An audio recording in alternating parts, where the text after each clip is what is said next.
Bien, seguimos en De 6 a 9, nos acompaña esta mañana Alfredo Torres, autor del libro. Bueno, Alfredo Torres es reconocido por sus apariciones al frente de las encuestas de Ipsos Apoyo. Gracias por su presencia esta mañana. Bueno, reconocido en los últimos tiempos por las encuestas en las cuales se ha difundido en los medios de comunicación y es autor, decíamos, de esta publicación, Opinión Pública 1921-2021. Es un texto sumamente interesante que no solamente entendemos va a ser revisado por los próximos candidatos a las elecciones presidenciales, sino por todos los estudiosos, académicos, en fin, público en general, que pueda o quiera tener una visión de lo que ha acontecido respecto a la medición de la opinión pública en los últimos años, ¿no? Bueno, desde 1921 hasta la fecha. Gracias por estar con nosotros. Lo que hemos querido hacer es una mirada muy amplia en términos históricos desde antes que aparecieran las encuestas, porque en el Perú una cosa es, digamos, en general una cosa es la opinión pública y otra cosa es la medición de la opinión pública, ¿no? En el Perú las encuestas se hacen de manera sistemática recién en los últimos 25 o 30 años. Sin embargo, la opinión pública siempre ha estado ahí, lo que pasa es que habían otras maneras de medirla. Y naturalmente, a la hora que hemos hecho el análisis de cómo ha evolucionado la opinión pública peruana, hemos tenido que enmarcarlo en el contexto de cómo ha evolucionado la economía, la política, la demografía. Entonces es un libro en ese sentido relativamente ambicioso, ¿no? Porque cubre todos estos aspectos. Uno de los aportes, uno de los hallazgos, digamos, en la investigación que desarrolla, pues es que la opinión pública en provincias ya viene siendo distinta a lo que ocurre en la ciudad capital. Mientras antes era prácticamente un reflejo de lo que pensaban los limeños, pues ahora como que viene marcando distancias de lo que ocurre en Lima. Es decir, provincias ya piensa distinto a Lima. Sí, así es. En realidad lo que pasaba en los orígenes era que la opinión pública relevante para la política nacional era muy limeña, a pesar que Lima era en términos poblacionales incluso menos representativa del Perú que lo que es ahora, ¿no?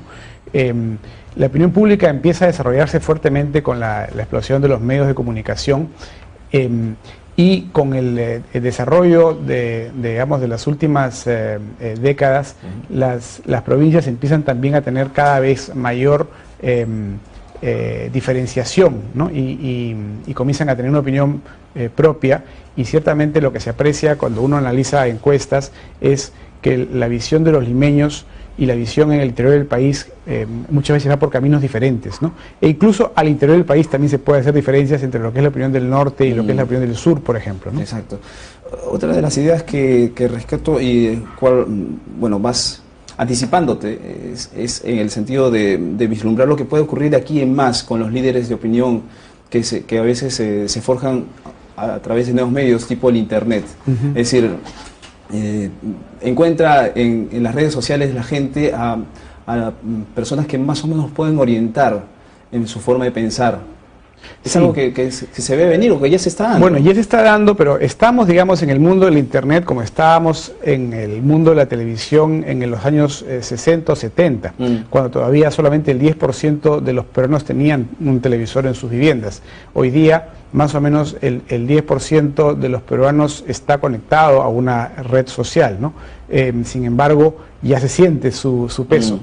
En los próximos 10 años, digamos de aquí al 2021, que es el ámbito que cubre el libro, esto va a tener una explosión enorme, como lo tuvo después la televisión en décadas pasadas, y vamos a estar todos conectados, no solamente conectados en nuestras casas, sino a través de nuestros teléfonos inteligentes, que hoy día lo tiene solamente el 1 o 2% de la población, lo va a tener todo el mundo, va a ser de acceso generalizado. Entonces, a través de estos medios, todos los peruanos vamos a participar activamente en la política de manera online, ¿no? y inmediata. Ya hemos visto, y estamos empezando a ver esos fenómenos, ¿no? Cuando ocurre un hecho político y los ciudadanos que están cerca pues toman una foto o le envían por mail, eso va a obligar a los políticos a ser mucho más cuidadosos, por lo tanto mucho más transparentes, porque va a ser muy fácil detectar las mentiras, porque vamos a estar, digamos, todos los ciudadanos siendo ojos y oídos de lo que ocurre en la actualidad, ¿no? Hay un capítulo también relacionado al candidato ideal, ¿no? Y en función de lo que se viene, pues Alfredo Torres menciona, bueno, siempre se vota en una elección por el cambio, ¿no? Sí. Sobre lo que está constituido. Es decir, el próximo candidato a las elecciones presidenciales debe pensar en los defectos del actual gobernante para, en función a ello, pues mostrar sus principales atributos. Así es. Sí, eso está constatado en muchas elecciones, ¿no? La vocación por el cambio, que en los peruanos es incluso más marcada que en otros lados, que hay más tendencia al continuismo. Incluso en una elección como la de Lima, donde el alcalde saliente era muy popular, aún así la población ha preferido votar por el cambio, ¿no? O sea, ciertamente Susana Villarán es muy diferente a Luis Castañeda en estilo, en propuestas, etcétera.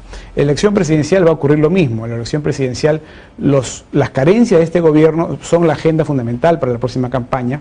El estilo presidencial es el que hoy día ya ha generado un agotamiento y la gente va a estar a la expectativa de un estilo más bien diferente o contrario al que tiene hoy día García. Antes de revisar el tema municipal, que todavía está vigente, quisiera referirme precisamente al tema de las elecciones presidenciales. Dice, una investigación cualitativa efectuada por Ipsos Apoyo encontró que Alan García es percibido como una persona inteligente y preparada, pero también soberbia y poco creíble. Entonces, el candidato a las elecciones presidenciales debe trabajar precisamente en hacer todo lo contrario, o mostrarse distinto.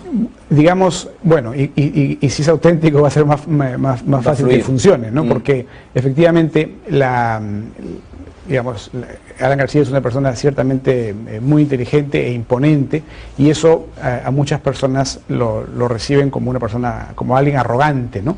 Y distante de la población.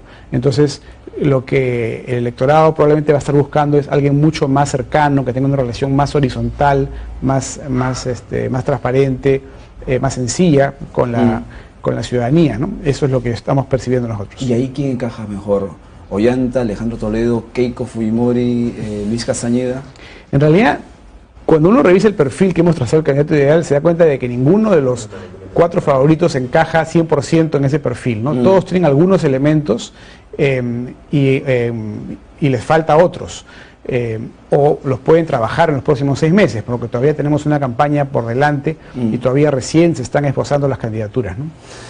Menciona también el texto que definitivamente el conteo rápido es un método eficaz para conocer a un candidato ganador durante una jornada electoral.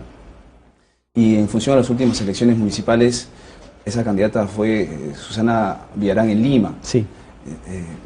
Y nos han complicado la vida los organismos electorales. Sí, lamentablemente ha habido, con el perdón de la profesión, quizá ha habido demasiados abogados en este proceso, se han puesto demasiadas normas que han complicado el proceso y por eso es que hay tantas observaciones, ¿no? Sumado a una falta de capacitación de los personeros, porque a su vez de los miembros de mesa, ¿no?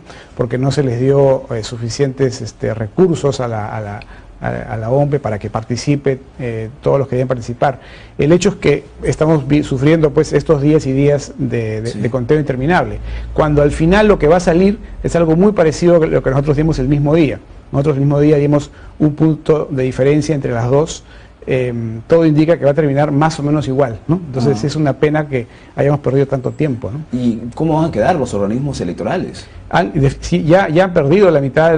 Antes de las elecciones, más o menos tenían una aprobación del orden del 50%. Eran sumamente confiables. Que en el Perú es bastante, ahora están alrededor del 20%. O sea, sí han sufrido mucho y van a tener que pues, aprender de esta experiencia para recuperar la confianza ciudadana en las elecciones presidenciales, que son mucho más delicadas, porque hay que mencionarlo, las dos candidatas principales en Lima han sido especialmente pacientes en este proceso, no han hablado de fraude, en fin, pero una elección presidencial con resultado similar podría darse una situación mucho más complicada, ¿no? Se hace en el libro también un análisis del elector peruano. En función a ello, ¿es necesario, sería mejor tener un voto voluntario? Bueno, ese es un tema pues de permanente debate, ¿no? Tiene pros y contras. Lo que sostenemos en el libro es que el voto voluntario permitiría que vayan a votar aquellos que tienen más interés en la política y más información en el tema electoral.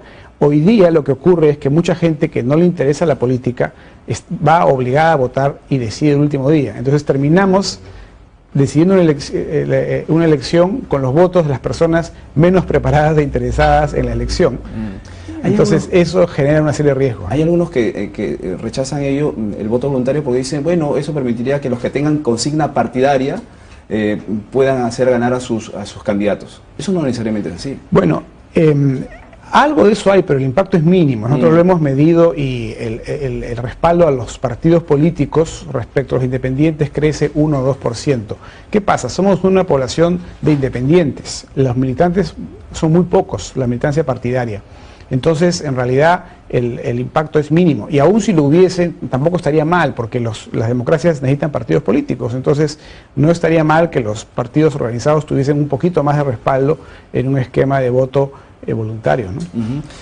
Bien, hemos tratado de abordar algunos de los temas que están contenidos en este libro. De hecho, que resulta sumamente valioso porque no solamente hay un estudio respecto a los perfiles de los que podrían ser los eventuales candidatos a las próximas elecciones, o lo que se requiere para ser un candidato ideal en las próximas elecciones, sino también hay mucho bagaje, mucha historia, mucha revisión de archivos. Sí, yo creo que en ese sentido el libro puede ser entretenido para muchas personas, porque pintamos desde cómo era la vida cotidiana en el año 1921 hasta cómo esperamos que sea en el año 2021, ¿no? Y cómo hemos variado y estamos variando. Y cómo estamos variando y cómo está cambiando muchísimos patrones sociales y culturales, ¿no? Es decir, el libro va más allá de la política, ¿no? Y hay un último capítulo referido a las claves del futuro. En fin, sumamente interesante este libro, que ya está en librerías. Sí, ya está en librerías y espero que en estos días también entre a supermercados. Muy bien. Alfredo Torres, entonces, con esta publicación, Opinión Pública 1921-2021. Muchísimas gracias. Gracias por la entrevista. 8:33, pausa, retornamos.